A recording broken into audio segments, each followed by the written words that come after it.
I say goodbye to my spectacles and my contact lenses forever. And here is my Hey experience. guys and welcome back to my channel. तो आज इस channel पे हम एक बहुत ही special topic के बारे में बात करने वाले हैं जो कि है लेज़र आई सर्जरी या जिसे लाजिक या लेजिक भी बोलते हैं। तो ये मैं सर्जरी खुद करवाने वाली हूँ और मैं आपके साथ ये एक्सपीरियंस शेयर कर रही हूँ ताकि अगर आप भी ये सोच रहे हैं और डर रहे हैं और कुछ कन्फ्यूजन या क्वेश्चंस हैं तो आप इस वीडियो से कुछ हेल्प पा सके। तो मैं इस वीडियो में पूरा कवर करूँगी मेरा प्री कंसल्टेशन से लेके सर्जरी से लेके फॉलोअप्स तक या उसमें कैसे रिकवरी प्रोसेस रहता है।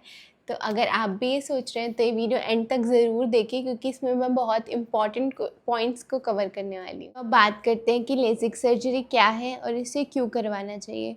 तो अगर आपकी आँखों पे चश्मा चढ़ा हुआ है या फिर आपका 6/6 विज़न नहीं है तो एक लेजिक सर्जरी से चांस मिलता है आपको वो करेक्ट करवाने का। इसमें होता क्या है कि जो आपकी आई बॉल होती है उसका जो कॉर्निया होता है जाता है उसका फ्लैप हटा के उसमें लेज़र से आपकी आई को रीशेप किया जाता है बेस्ड ऑन योर नंबर, आपकी कितनी विजन है उस टाइम पे और आपकी क्या शेप है उसको रीशेप करके पर्टिकुलर एंगल से आपकी आई के विजन को दोबारा बैक टू नॉर्मल लाते हैं। को बहुत डर होगा कि कहीं मैं इससे ब्लाइंड तो नहीं हो जाऊंगी या जाऊंगा, तो उसका आंसर है अभी तक इंडिया में या आउटसाइड इंडिया कोई भी लेजिक सर्जरी से ब्लाइंड नहीं हुआ है। हाँ, कुछ साइड इफ़ेक्ट्स रहते हैं पर वो भी लॉन्ग टर्म। बात करते हैं कि मैंने क्यों डिसाइड किया लेजिक सर्जरी करवाने का। तो मेरे को चश्मा लगा था जब मैं सेकंड क्लास में थी और तब से मैं हर रोज़ स्पेक्टिकल्स पहन रही थी। और फिर जब मैं अपनी ग्रेजुएशन पोस्ट ग्रेजुएशन कर रही थी तो मैंने कॉन्टैक्ट लेंस लगाना शुरू किया जो कि मैं डेली बेसिस पे ऑलमोस्ट लगाती थी। शुरू में मैंने 1 ईयर वाले ख़रीदने शुरू किए बॉश के। देन मैंने 3 मंथ से स्टार्ट किया जो कि एक्वा लेंस से मैं ख़रीदती थी। वैसे तो मुझे कुछ कॉन्टैक्ट लेंस से कभी प्रॉब्लम नहीं आई बट वो बहुत हेक्टिक रहता है कि आपको दिमाग में हमेशा रहता है कि मुझे 6 घंटे से ज़्यादा नहीं लगाना, सोना नहीं है, रोज़ उसका सॉल्यूशन चेंज करना है वरना आपको आई इन्फेक्शन का बहुत डर रहता है। तो उस सब से अब मेरा इतने साल से मैं यूज़ कर रही हूँ तो मैं जस्ट इसे अब छुटकारा पाना चाहती थी। और आपने जैस्मीन भसीन का भी केस देखा होगा, उसने एक्सपायर्ड लेंस पहने थे और उनको कितनी दिक्कत हुई थी। तो मुझे उससे भी एक थोड़ा सा डर बैठा था कि ऐसी प्रॉब्लम मुझे ना आए, तो उसके लिए मैंने सोचा कि मुझे भी लेज़िक सर्जरी करवानी है।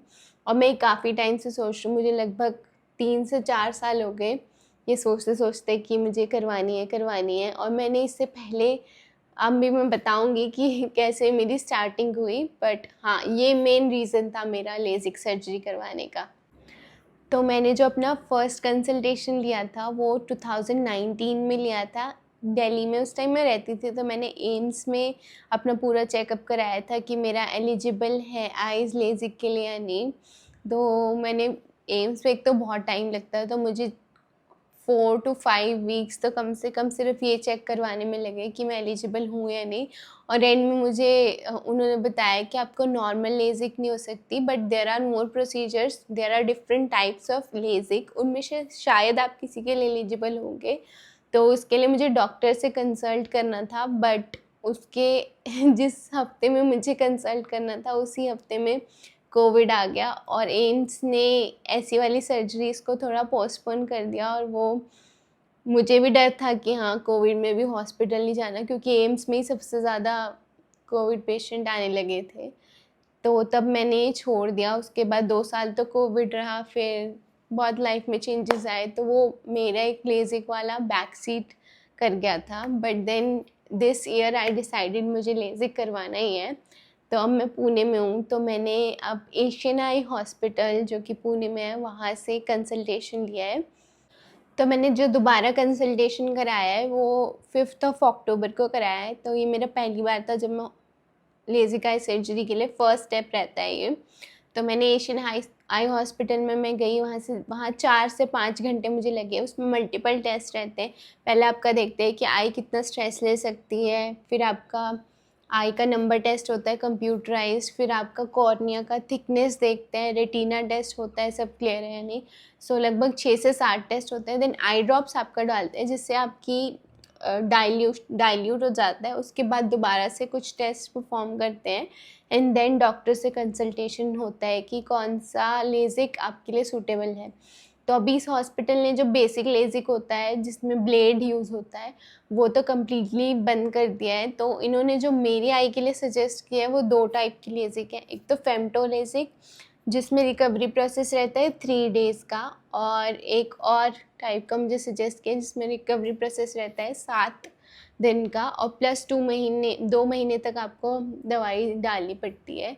तो ऐसा इसलिए क्योंकि मेरा जो कॉर्निया है वो थोड़ा स्टीप है, तो उन्होंने मुझे कुछ आई ड्रॉप्स भी दिए 2 तरह की, और उसी दिन मुझे सर्जरी तक ये आई ड्रॉप्स डालनी है। और उस दिन ही जिस दिन मेरी सर्जरी है उस दिन मेरा दोबारा टेस्ट किया जाएगा और फिर डिसाइड होगा कि कुछ चेंजेस आए हैं या नहीं, और बेस्ड ऑन दैट मेरी इन दोनों में से एक सर्जरी डिसाइड होगी। तो ऐसे ही अगर आप करवाएंगे तो आपकी भी, आप ये नहीं बोल सकते कि मुझे यही करवानी है। Based on your status of the I doctors decide करेंगे कि आपके लिए कौन कौन सी सूटेबल है। आप उसमें से डिसाइड कर सकते हो कि आप कौन सी करवाना चाहते हैं।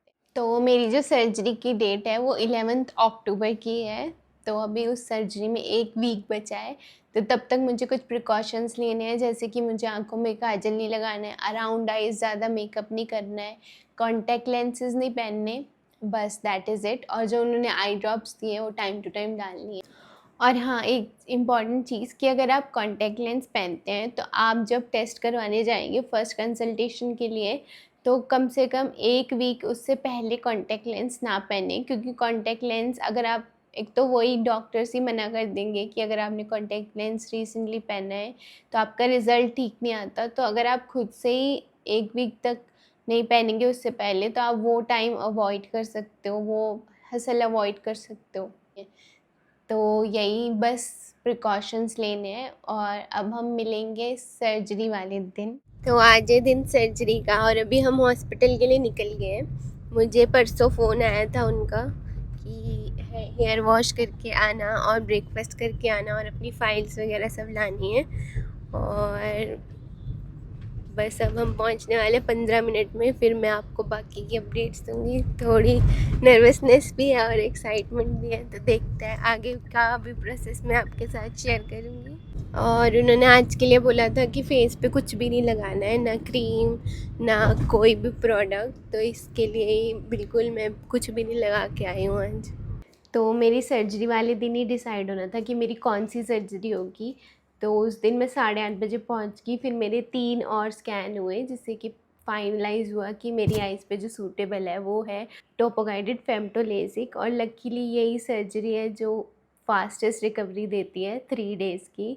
सो पहले जैसे ही मैं ओपीडी के बाहर पहुंची तो फर्स्ट नंबर मेरा ही था सर्जरी का। तो पहले उन्होंने मुझे एक वीडियो दिखाई जो डॉक्टर ने बनाई हुई थी, उसमें उन्होंने सब समझाया था कि हमसे क्या एक्सपेक्टेशन है ड्यूरिंग द सर्जरी। तो उसमें बताया था कि पहले आपको एक ग्रीन लाइट दिखेगी, उसे 10 सेकंड के लिए देखना है, 20 सेकंड के लिए देखना है, देन रेड लाइट दिखेगी, उसको इतने टाइम के लिए देखना है, और आपका फोकस नहीं चेंज होना चाहिए, और आपको पेन नहीं होगी क्योंकि नमिंग ड्रॉप्स डालेंगे। ये सब उस वीडियो में कवर्ड था, बट फिर भी मुझे डर लग रहा था कि कहीं मैं आईज़ मूव ना कर दूँ और उससे कुछ गड़बड़ ना हो जाए, क्योंकि उसमें लिखा था कि हो सकता है आपको ब्लर दिखे, क्लाउडी दिखे, बट आपको आईज़ एकदम उसी डायरेक्शन में रखनी है।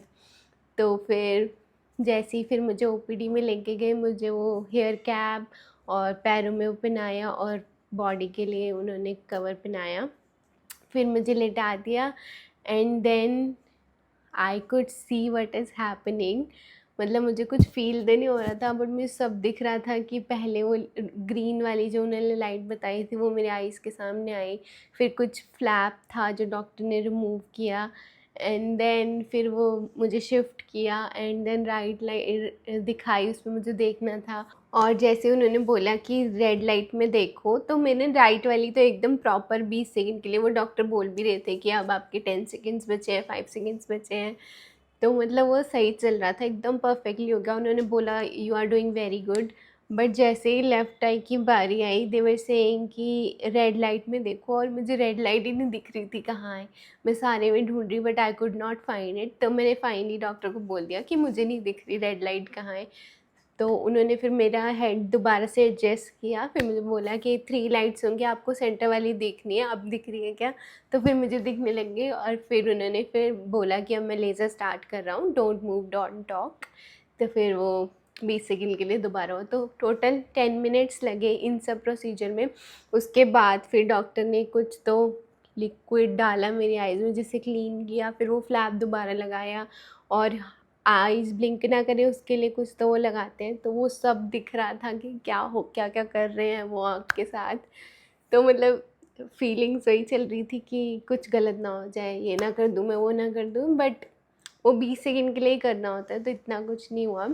एंड देन जैसे ही मैं ऑपरेशन थिएटर से बाहर आई, मेरे को वैसे तो ब्लरी दिख रहा था, बट मेरे को दूर दूर का भी पढ़ा जा रहा था प्रॉपरली। और फिर मुझे बाहर लेके आए मेरे हस्बैंड के पास एंड मतलब अंदर से बहुत खुशी हो रही थी।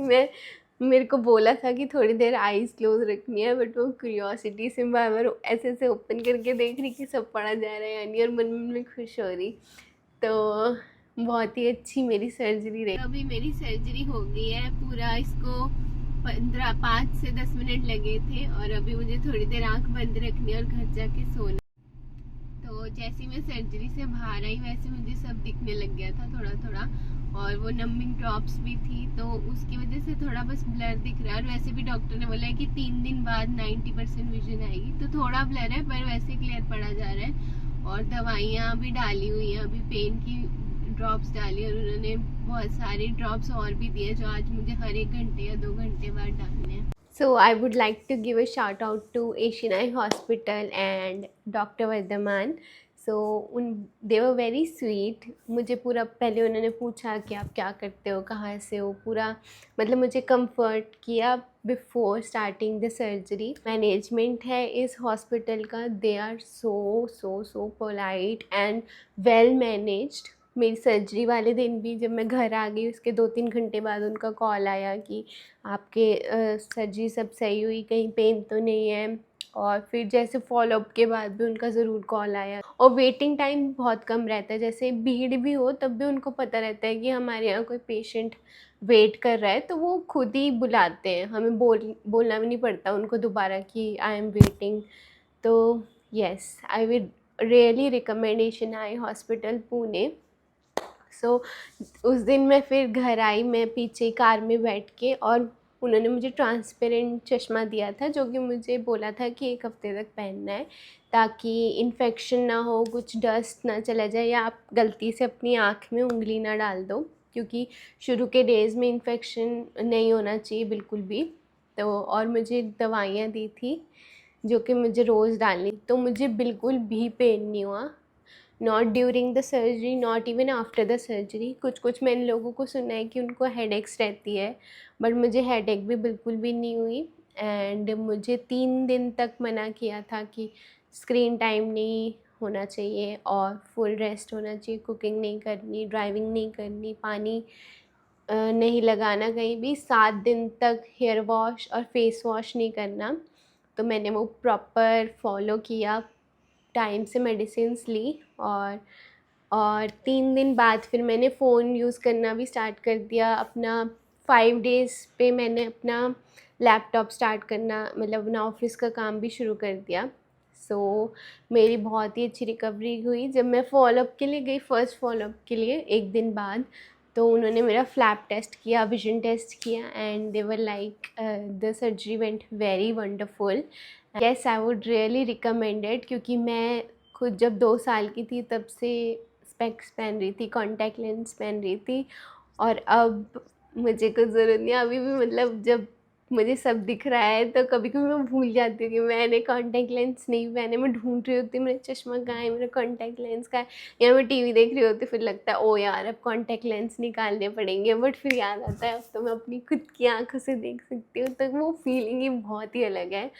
और हाँ, डॉक्टर वर्धमान ने -30D तक ये सर्जरी कर रखी है, तो अगर आपका मेरे से भी हायर नंबर है तब भी आप एक बार ज़रूर चेक करवाएं। और नेक्स्ट वीडियो में मैं बताऊंगी कि कुछ फ्रीक्वेंटली आस्क्ड क्वेश्चन और details about my recovery process, तो उस वीडियो को भी ज़रूर देखें। और आपको और कोई क्वेश्चन है तो नीचे कमेंट्स करें and subscribe to my channel.